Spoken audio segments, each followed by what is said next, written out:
So guys, magandang tanghali sa inyong lahat. So ngayon, magpapakain ako ng baboy.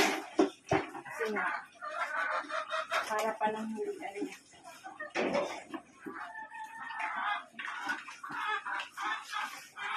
Lagyan natin ng tubig. Para ano na din.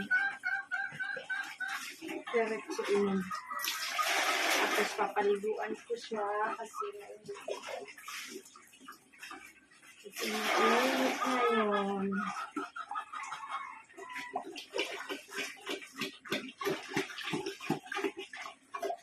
So, ang mga diit, malilikot na ang mga diit.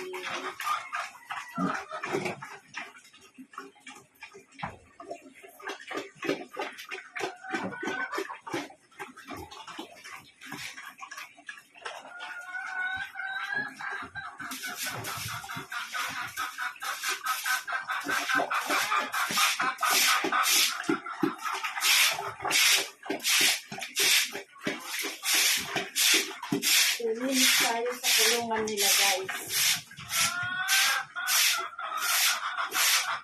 Maraming yung gulo ng diit.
Kasi nga dapat yung kulungan nila kalinis lagi para hindi magkakasakit ng mga baboy.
So, paliguan na natin.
So guys, hanggang dito na lang muna. Maraming salamat po.